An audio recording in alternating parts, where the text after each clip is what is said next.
রাসূল সাল্লাল্লাহু আলাইহি ওয়াসাল্লামের উপর গভীর সূচনা করেছেন। আল্লাহ তাআলা 23টি বছর এক এক করে কোরআনকে মানুষের জন্য উজ্জ্বল হিসেবে রাব্বুল আলামিন তিনি দিয়ে দিয়েছেন। রাসূল যখনই তার সাহাবায়ে কেরাম রাদিয়াল্লাহু আনহুম থেকে শুরু করে নিয়ে আজমাইন যুগে যুগে তিনি যত সমস্যা তিনি সম্মুখীন হয়েছেন, আল্লাহ তাআলা কোরআনের মাধ্যমে তিনি সমস্যার সমাধান করে দিয়েছেন। এজন্য আল্লাহ তাআলা এই বাণী আল্লাহ রাব্বুল আলামিন উম্মতে মুহাম্মাদের জন্য আমল করাটাকে মানাটাকে তিনি ফরজ করে দিয়েছেন। কোরআনের একটি শব্দ যদি কেউ অস্বীকার করে, যদি একটি আয়াত কেউ না মানে, তাহলে ওই ব্যক্তি আর কোনো মুসলমান থাকতে পারে না, কাফের হয়ে যায়। নাউযুবিল্লাহ। আল্লাহ রাব্বুল আলামিন কোরআনুল কারীমের মধ্যে রব্বুল আলামিন সুন্দর করে দিয়েছেন এই দুনিয়ার যা কিছু আছে আমি আল্লাহ সব কিছু একদম ধ্বংস করে দেব। কিয়ামতের ময়দান যেদিন কায়েম হয়ে যাবে, কিয়ামত যেদিন সংঘটিত হয়ে যাবে, এই পৃথিবীর সব কিছু চলতে থাকবে, সব কিছু ধ্বংস হয়ে যাবে, বিলীন হয়ে যাবে। কেবলমাত্র একজন ব্যক্তি হবেন, তার নাম হচ্ছে আল্লাহ। আল্লাহ তিনি আসমান এবং জমিনকে সৃষ্টি করেছেন। এই উভয়ের মাঝে আল্লাহ রয়েছে। আল্লাহ তাআলার কদরের মধ্যে সীমাবদ্ধ রয়েছে। আল্লাহ এই সব তিনি তৈরি করেছেন কেবলমাত্র 6টা দিনে। আর উম্মতে মুহাম্মাদিনের শুধু গোটা নাম হিসেবে তারা জমিনের মধ্যে বিচরণ করে। আল্লাহ প্রত্যেকটা মানুষকে তিনি মায়ের পেটে 10 মাস গর্ভে তিনি তৈরি করে দিয়েছেন। সুবহানাল্লাহ। আল্লাহ তাআলার কত বড় সৃষ্টি আসমান এবং জমিন, এর মাঝে আল্লাহর কত সুন্দর সৃষ্টি, সূর্য, চন্দ্র থেকে শুরু করে তারকা, যেটাকে আমরা ক্ষুদ্র দেখতে পাই, কত পৃথিবীর সমান একটি তারা, কত পৃথিবী থেকে বড় একটি তারকা। তারপরে রব্বুল আলামিন তিনি তৈরি করলেন 6টা দিনে। আমাকে আপনাকে মায়ের গর্ভে তিনি তৈরি করলেন 10 মাস 10টা দিনে।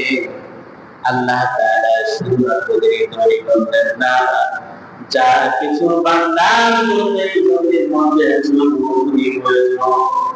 সব কিছু আল্লাহ মায়ের পেটের মধ্যে তিনি আমাকে আপনাকে খাওয়াইছেন, সব কিছু দিয়েছে। আল্লাহ এটাই বোঝাতে চেয়েছেন, বান্দা দুনিয়াতে আসার আগে তোমাকে আমি সব কিছু দিয়েছি। দুনিয়ার কারো পক্ষে তোমাকে খাওয়ানো সম্ভব ছিল না, তোমাকে বাঁচিয়ে রাখা সম্ভব ছিল না। আমি আল্লাহ বৎস, আমি আল্লাহ ধ্বংস হব না, তোমরা জমিন থেকে ধ্বংস হয়ে যাবে, তোমাদেরকে দুনিয়াতে বাঁচিয়ে রাখতে পারবে না। আল্লাহ ছাড়া কেউ আমাদের বাঁচিয়ে রাখতে পারেন না, কেবলমাত্র তিনিই পারেন। আল্লাহ সেই কথাই সূরা আল-বাকারার 26 এবং 27 নম্বর আয়াতে বলেন, কুমান আলাইহা ওয়াজরুহু ওয়ালাইকা ইকরা।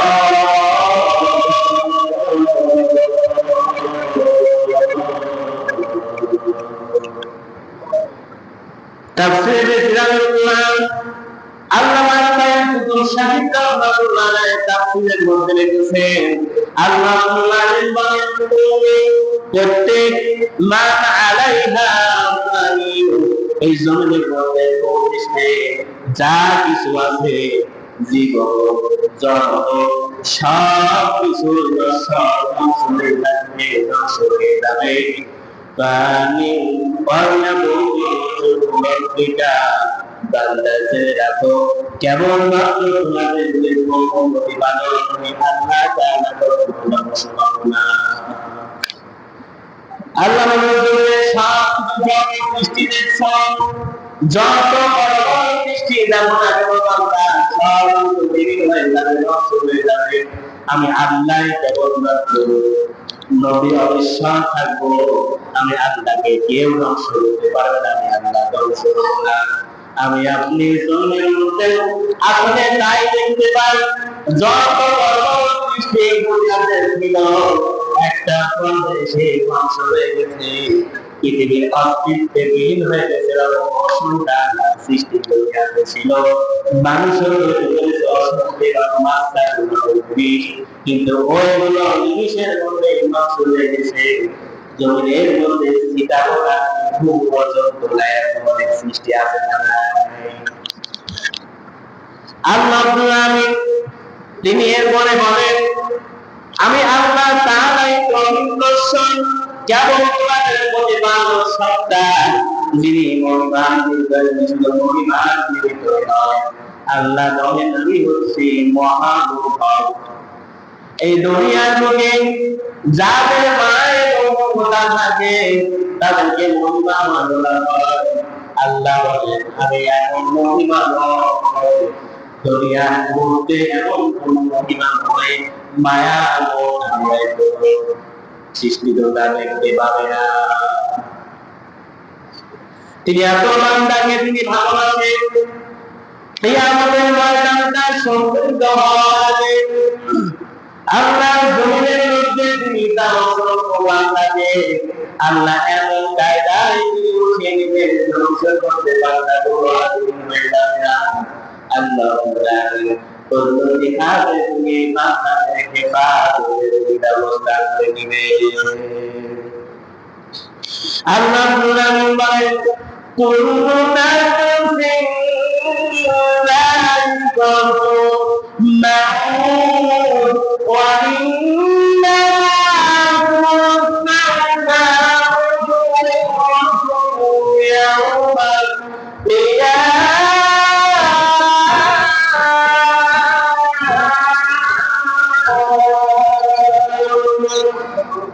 আল্লাহ আমি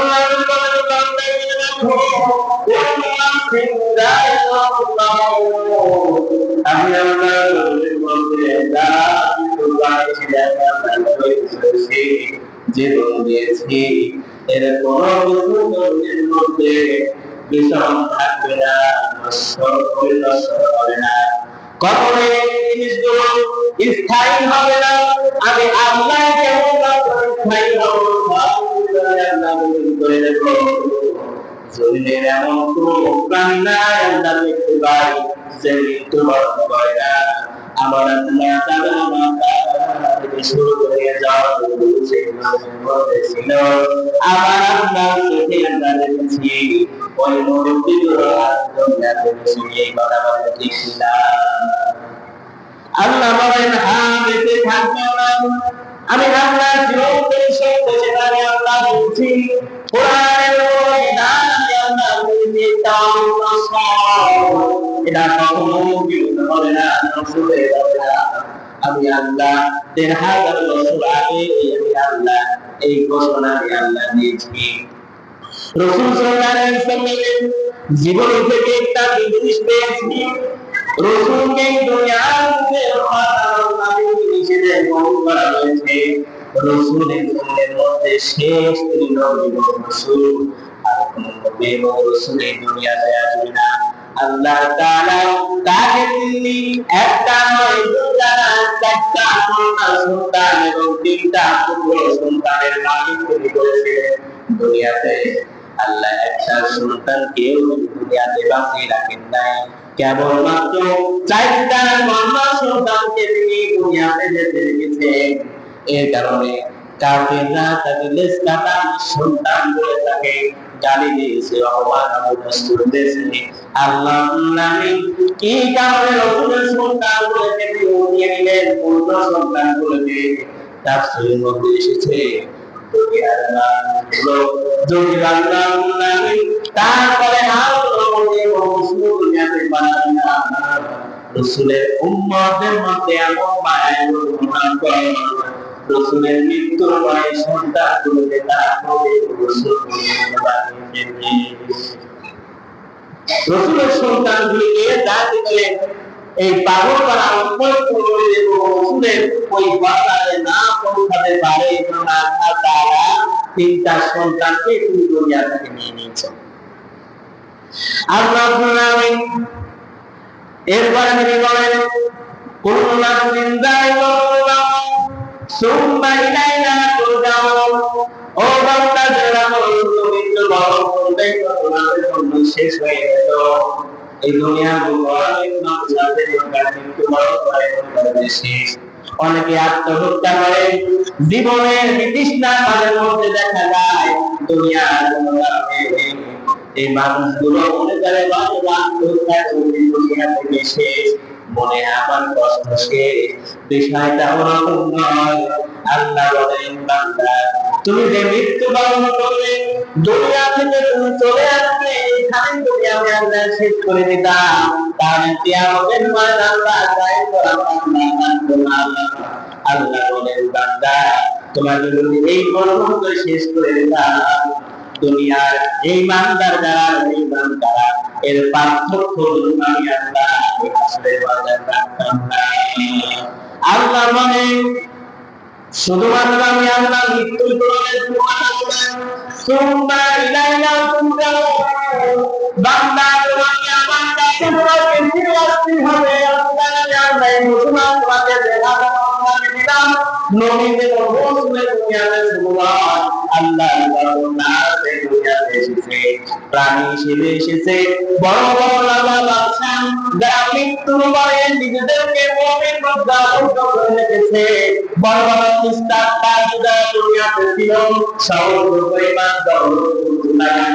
এবং টাকা পয়সার মালিক তারা ছিল।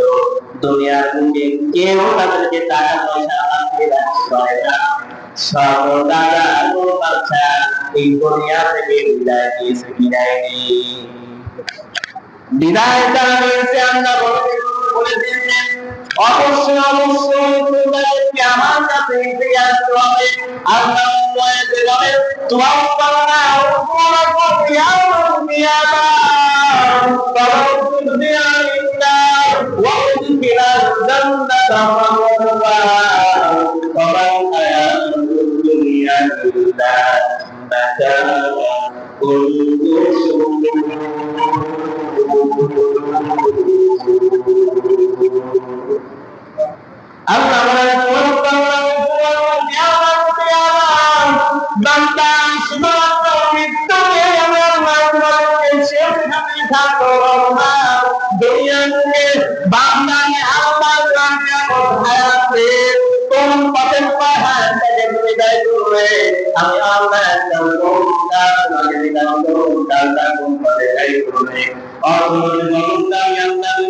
টাকা পয়সা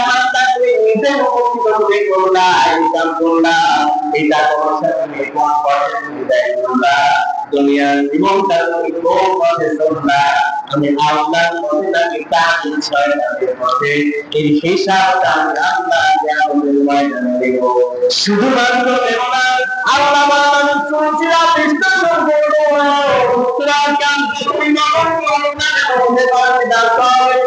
তোমার কাজ হতে পারে আমি আল্লাহ নিম্ন লক্ষ্য কোটি ক্ষুদ্র করে আমি আল্লাহ কিয়ামতের ময়দানে আল্লাহ বলেন এই দুনিয়ার মধ্যে কেমন মাত্র আমি আল্লাহ এমন বিচারক, যে বিচারকের আল্লাহ কারো বাকি করে দিবেন না, কারো পক্ষে থেকে যান না। আল্লাহ ন্যায় বিচার দিয়ে সব বিচার করবে। দুনিয়া আমার আপনার হিসাবের মধ্যে হবে না। 1 লাখ টাকা দিলে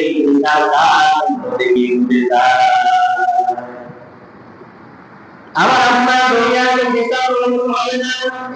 যে মুমিনকে যে মানুষটা নিরপরাধ বিচার করার কথা টাকা পাওয়ার জন্য আল্লাহ বলেন আলাইসাল্লাহু বিআহকামিল হাকিমিন। যেদিন আমি আল্লাহ হাকিম নাম দিয়ে বিচার করব, দুনিয়ার মানুষগুলো নয় নবীরা শুধু ছড়ছড় করে জানবে না জানি আমার কি হয়ে যায়। দুনিয়ার মানুষ তো ছড়ছড় করে কাঁপবে, নবী রাসূলগণ ছড়ছড় করে কাঁপবে। অন্যান্য নবীর উম্মত থেকে শুরু করে উম্মতগুলো তাদের নবীর নামে যাবে, আমাদের কাছে যাবে, গোত্রের মানুষগুলো যাবে, আমাদের মুসা আলাইহিস সালাম যাবে, আমাদের মুসা ঈসার কাছে যাবে। উম্মতগুলি কোন মুমিন সুপারিশ করতে পারে না, সর্বমুনি ইয়ানা বলতে ওই কিয়ামত আল্লাহর কাছে যাবে। এজন্য সম্মানিত হাজিরিন, আল্লাহ সুবহানাহু কাছে কেউ আপনাকে ফিরে যেতে হবে। দুনিয়ার বুকে কেউ না থাকতে পারবো না। রাসূল সাল্লাল্লাহু আলাইহি ওয়াসাল্লাম হাদিসের মধ্যে মৃত্যুর যন্ত্রণা, মৃত্যুর প্রস্তুতির ব্যাপারে রাসূল সাল্লাল্লাহু আলাইহি ওয়াসাল্লাম তিনি বলে দিয়েছেন। রাসূল সাল্লাল্লাহু আলাইহি ওয়াসাল্লামের একটা হাদিসের মধ্যে এসেছে, এই দুনিয়ার বুকে মানুষটা সব হবে। আল্লাহ কুরআন বলে দিচ্ছে এই দুনিয়ার বুকে সব হবে দেখবে আল্লাহ তাআলা বলে, যাকে আল্লাহ তাআলা দুনিয়ার বুকে সকল পাপাকে মাফ করে দিয়ে আল্লাহ জান্নাতটাকে সামনে নিয়ে এসে জাহান্নামকে বন্ধ করে দিয়ে ব্যক্তিকে মিনাল জান্নাত বলতে পারে, জান্নাত সে জান্নাত জান্নাতে দাখিল করবেন।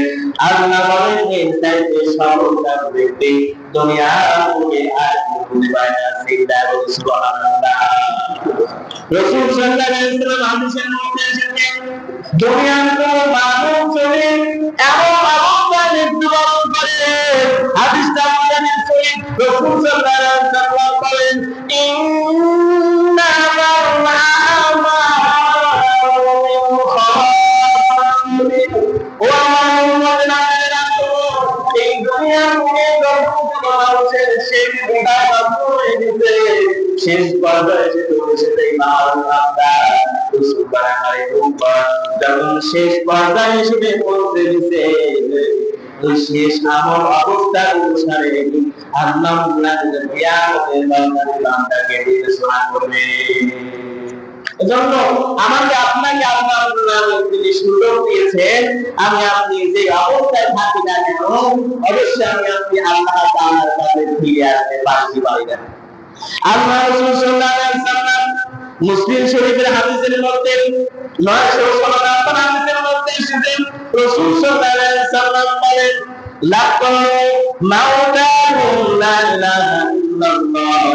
যেই ব্যক্তির কালিমা নসিব হবে মৃত্যুবরণের আগে, মৃত্যুবরণ করেছে কালিমা পড়া অবস্থায়, রাসূল বলেন ওই ব্যক্তিটাকে আল্লাহ তিনি মাফ করে দিয়ে তাকে আল্লাহ জান্নাতের জন্য ওয়ারিশ করে দিবেন। জোরে বলে সুবহানাল্লাহ। এর দলিল হিসেবে এসেছে সুনানে আবু দাউদের 3118 নম্বর হাদিস, রাসূল সাল্লাল্লাহু আলাইহি ওয়াসাল্লাম বলেন মান কানা আখিরু কালিমাতাহু লা ইলাহা ইল্লাল্লাহ দাখালাল জান্নাহ। রাসূল বলেন মান কানা, যে ব্যক্তির আখিরু শেষ কালামিহি কথা লা ইলাহা ইল্লাল্লাহ, ওই ব্যক্তিকে আল্লাহ জান্নাতে তিনি প্রবেশ করে দিবেন। সুবহানাল্লাহ। এজন্য আল্লাহ তিনি সুযোগ আমাকে আপনাকে দিচ্ছেন, আল্লাহ কমপক্ষে একটা মানুষকে দিনে কমপক্ষে 70 বার আল্লাহ রাব্বুল কাছে দরখাস্ত করেন, রব্বুল আলামিন নির্দেশ দেন আপনার অন্তর বান্দার গাছ মুক্তি চলে আসে। আল্লাহ রাব্বুল আলামিন তিনি আমাকে আপনাকে ভালোবাসেন, তিনি অতীব দয়াময়, তিনি মহা অনুভব, তিনি গফুর রহিম, তিনি আজ-যাইতে দরখাস্ত কবুল করেন না, এজন্য আমি আপনি বেঁচে আছি। মাসুম জীবনের সব অবস্থায় যে যায় যে